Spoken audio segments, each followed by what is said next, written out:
오늘 하나님께서 주신 우리에게 주신 하나님 말씀은 요한복음 5장 1절에서 9절까지 말씀입니다.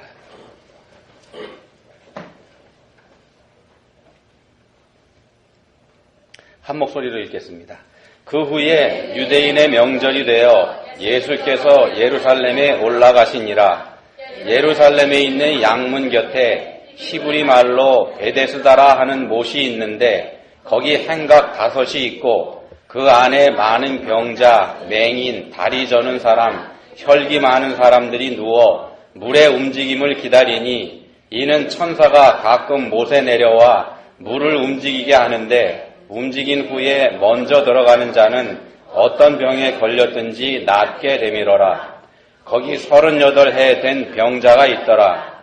예수께서 그 누운 것을 보시고 병이 벌써 오래된 줄 아시고 이르시되 내가 낫고자 하느냐?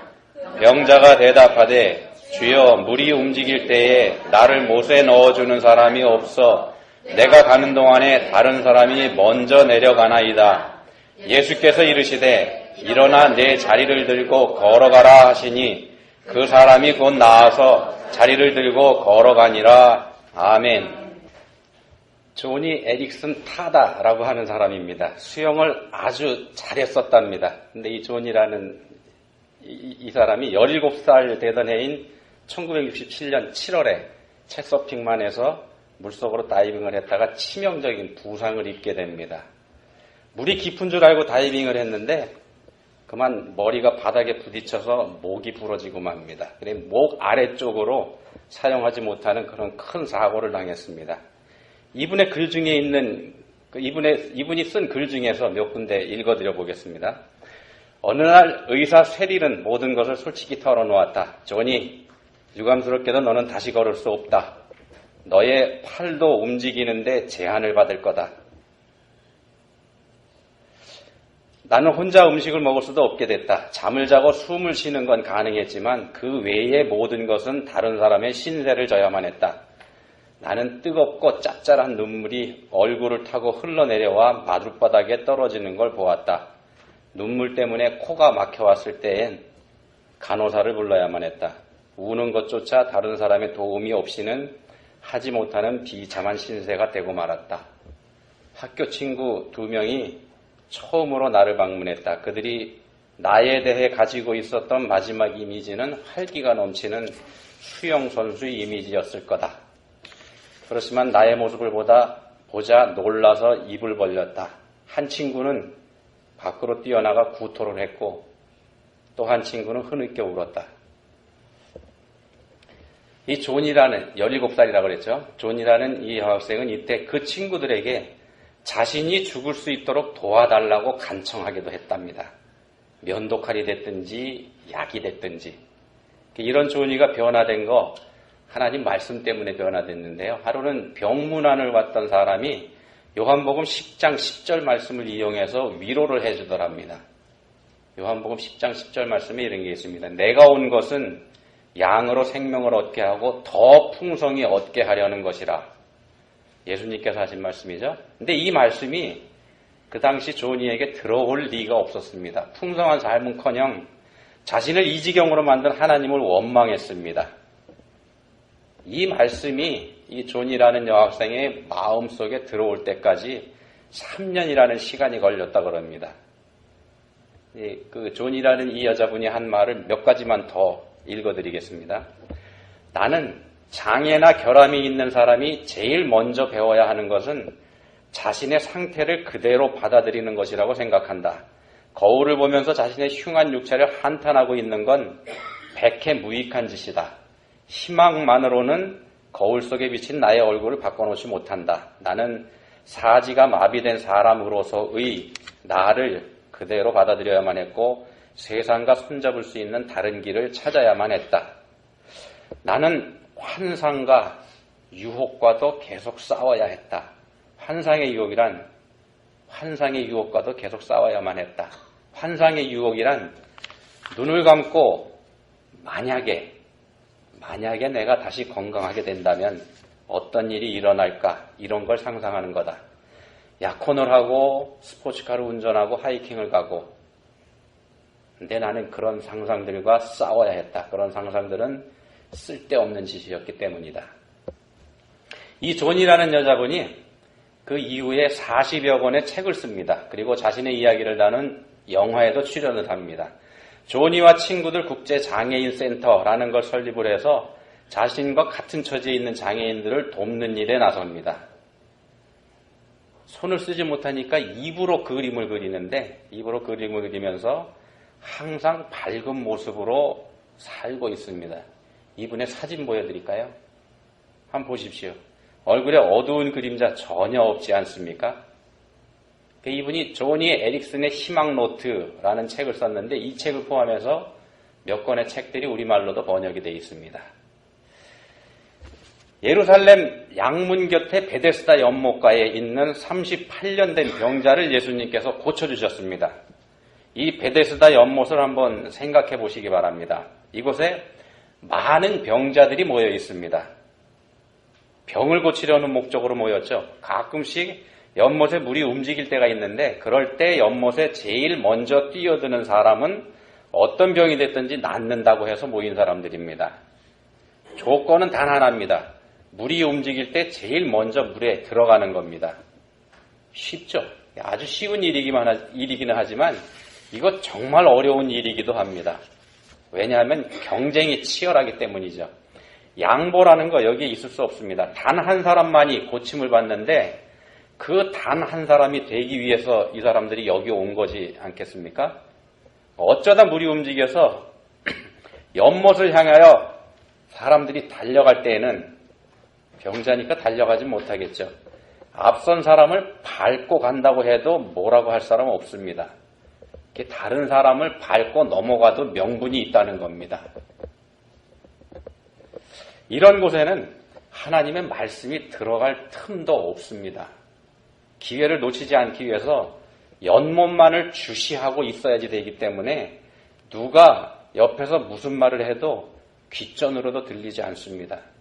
그리고 다른 길을 가르쳐 준다고 해도 그런 말 받아들일 여유도 이 사람들에게는 없습니다.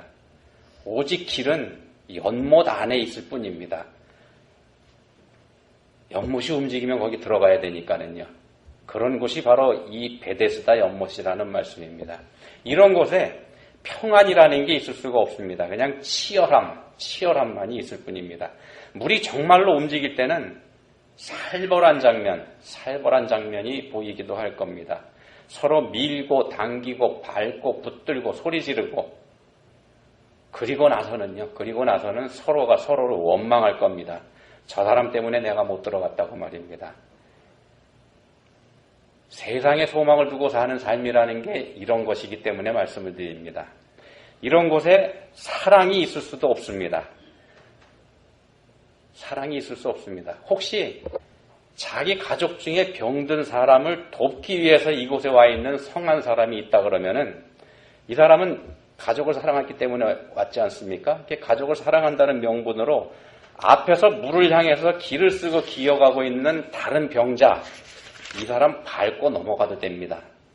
자신이 사랑하는 그 병든 가족을 위해서 하는 일이라는 분명한 명분이 있기 때문에 그러죠. 누구나 다 이해해 줄 수 있는 그런 명분입니다. 그리고는 그걸 사랑이라고 할 겁니다. 세상이 이런 왜곡된 사랑으로 가득 차 있기 때문에 말씀을 드립니다. 예를 들면 미국 사람은 미국을 사랑합니다. 일본 사람은 일본을 사랑하고 우리 한국 사람들은 한국을 사랑합니다. 그렇지만 그렇게 자기 나라를 사랑한다는 말이 지금 말씀드린 이거하고 비교해보면 어떻게 차이가 있을까요? 자기 나라를 사랑한다는 분명한 명분이 있습니다. 그렇지 않습니까? 그렇지만 가만히 생각해 보시면 이거 결국 이기적인 사랑일 뿐일 수 있다는 겁니다. 세상의 삶이 이처럼 이기적이라는 거, 이건 본문에 나오는 이 병자의 대답에서도 우리가 쉽게 알 수가 있습니다. 예수님께서 물어보셨을 때 이 38년 된 병자가 이렇게 대답합니다. 본문 7절 말씀입니다. 병자가 대답하되 주여 물이 움직일 때에 나를 못에 넣어주는 사람이 없어 내가 가는 동안에 다른 사람이 먼저 내려가나이다. 이 사람 자기 자신한테 문제가 있다고 얘기하지 않습니다. 다른 사람 때문에 자기가 소망을 가질 수 없다 이렇게 얘기하고 있습니다. 쉽게 말씀드리면은 남의 탓하고 있습니다. 나를 못에 넣어줄 사람, 이 사람을 얘기하죠. 그렇지만 한번 가만히 생각을 해보십시오. 누가 과연 이 사람에게 이런 일을 해줄 수 있겠습니까? 부모가 할까요? 자식이 할까요? 아니면 배우자가 이 일을 해줄 수 있을까요? 과연 누가 언제 물이 움직일지도 모르는 그런 상황에서 어떻게 하루 24시간 이 사람 곁에 지켜서서 그걸 도와줄 수 있겠느냐는 말씀입니다. 이 사람은 38년 된 병자라고 되어 있습니다. 적어도 38살은 넘었다는 얘기죠. 이 당시에 사람들의 평균 수명이 40이 되지 않았다는 기록을 감안해서 본다면은 이 사람은 평생 그 병을 가지고 산 사람이다. 그런 뜻이 됩니다. 자신을 사랑해주는 가족이 있을 것 같지 않다는 겁니다. 쉽게 생각할 수 있지 않습니까? 그런 사람이 남을 얘기합니다. 나를 못에 넣어줄 사람이 없어. 우리가 살다 보면 이런 경우 많습니다. 아무리 우리에게 도움을 줄 수 없는, 그러니까 아무도 우리에게 도움이 줄 수 없는 현실, 이런 현실을 우리가 알고 있습니다. 근데 그런 현실을 알고 있으면서도 우리가 기대를 갖게 됩니다. 누군가 날 도와줄 거라고. 내가 어려우니 저 사람이 나를 도와줘야 된다. 이런 기대도 갖게 됩니다. 그렇지만 현실은 그렇지 않기 때문에 결국 그런 기대에 대한 실망을 할 수밖에 없게 되죠. 먼저 자신이 기대했던 그 사람한테 실망을 하게 됩니다. 그리고 원망하게 될 겁니다. 그 다음에는요, 그 실망과 원망의 범위를 주변 사람에게 넓혀갑니다. 우리 사회로 넓혀가고 국가로 넓혀갈 겁니다. 결국에는 그 원망이 하나님한테 향하게 할 수밖에 없게 되어 있습니다. 그게 이 세상의 모습이고 본문에 38년 된 병자의 모습이면서 또한 우리들의 모습이기 때문에 이 말씀드립니다. 이 말씀 들으시면은요, 어떤 분들은 이런 생각하실지도 모르겠습니다. 그래, 세상에 믿을 건 나밖에 없다. 이런 생각하시는 분 혹시 계십니까? 아닙니다. 그런 말씀 드리는 게 아닙니다. 앞에서 말씀드린 존이라는 여인, 이 여인 보십시오. 존이는 모든 걸 다 인정했습니다. 인정하고 받아들였을 때 비로소 자신과 여전히 함께하고 계시는 하나님을 발견한 겁니다. 존이라는 이분도 자기 자신을 그 지경으로 만든 하나님 원망했다고 아까 말씀드렸지 않습니까? 근데 그 현실을 인정하고 나니까 여전히 자기 곁에 함께하고 계신 하나님이 보이더라는 겁니다. 이 베데스다 연못이 바로 우리가 살고 있는 이 세상을 상징한다고 말씀드렸습니다. 치열한 경쟁이 있다는 면에서 그렇습니다. 그런데 또 한편으로는요, 이 연못에는 사실 요행을 바라는 사람들로 가득 차 있는 그런 곳이기도 합니다. 이 세상 사람들이 그런 것처럼 말입니다. 여러분이 가지고 계신 성경, 이 본문이 기록되어 있는 이 부분 자세히 보시면은요, 본문 3절 하반부에 있는 물의 움직임을 기다리니 라는 이 말씀부터 4절 말씀까지의 괄호가 쳐 있습니다. 그렇게 돼 있을 겁니다. 원문에는 없던 말씀이기 때문에 괄호가 쳐져 있습니다. 이 괄호 안의 말은 원래 요한복음을 쓴 요한사도가 쓴 게 아니기 때문에 그렇습니다. 요한복음이 쓰이고 나서 적어도 200년이 지난 이후에 누군가가 더한 말이기 때문에 그런 표시를 해뒀습니다. 3세기 이전에 작성된 요한복음 사본에는 이 문구가 없다는 말씀입니다. 이게 무슨 뜻인가 하면요, 천사가 내려와서 물이 움직이게 할 때 먼저 들어가는 사람이 낫게 된다는 이 말, 믿을 만한 말이 아니라는 겁니다. 이 말은 미신이든지 아니면 과장된 소문에 불과하다는 겁니다. 성경을 우리가 다 읽어봐도요, 이런 방식으로 치유를 받았다는 기사는 본문 이외에 다른 곳에서는 찾을 수가 없습니다. 하나님께서 역사하신 게 아니라는 그런 뜻이 됩니다. 이건 다만 요한복음을 읽는 독자들에게 사람들이 왜 그 베데스다 못가에 모여 있는지 그 이유를 설명하기 위한, 그 사람들이 읽는 사람들의 이해를 돕기 위한 그런 설명 구절에 불과하다는 말씀입니다. 그런데 그런 소문에 사람들이 기대를 걸고 이 베데스다에 모여 있는 겁니다. 사실은 누구도 고침받을 수 없는 그런 곳인데 말입니다. 이게 얼마나 헛된 일입니까? 소망을 가지고 이곳에 왔지만 사실은 소망이 없는 곳에서 소망을 바라고 있는 겁니다. 이 세상 삶이라는 게 이렇습니다. 세상에서 추구하는 삶, 돈이 되었든지 명예가 되었든지 권력이 되었든지 경쟁에서 이기는 게 되었든지 이건 우리한테 영원한 소망이 될 수 없기 때문에 드리는 말씀입니다.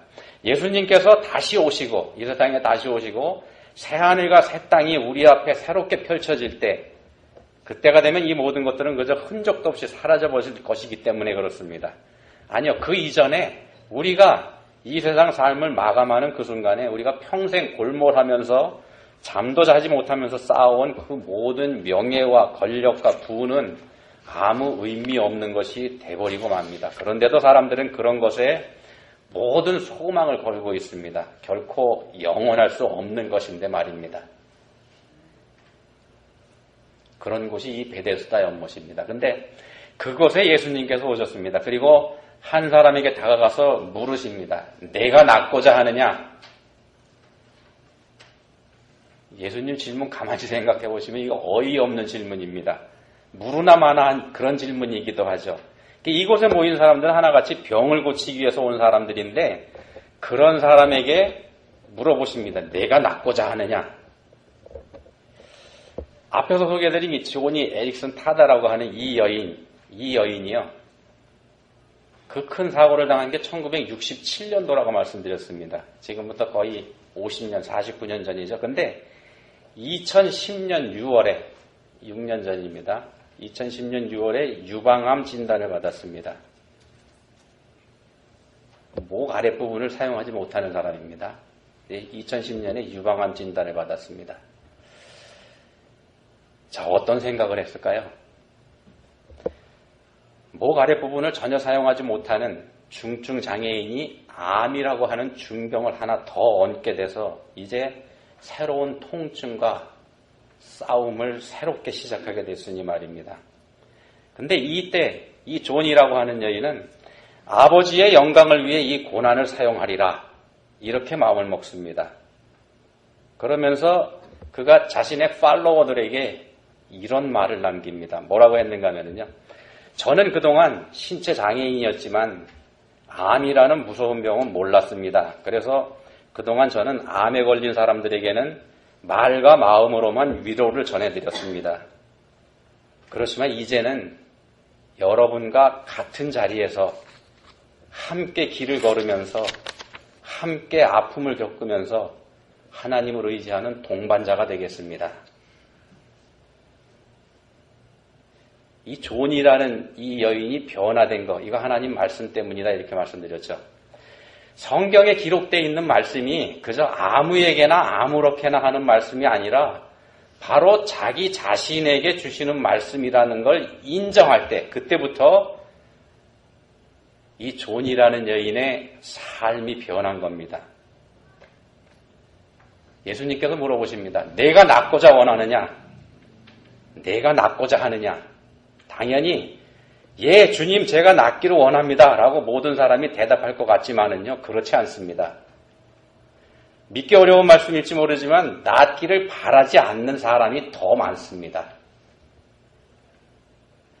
그저 지금 상태에 머물러 있으면서 이미 익숙해져서 이제는 친숙해지기까지 한 고통과 함께하면서 하나님을 원망하면서 사는 삶, 그런 삶이 더 편하기 때문입니다.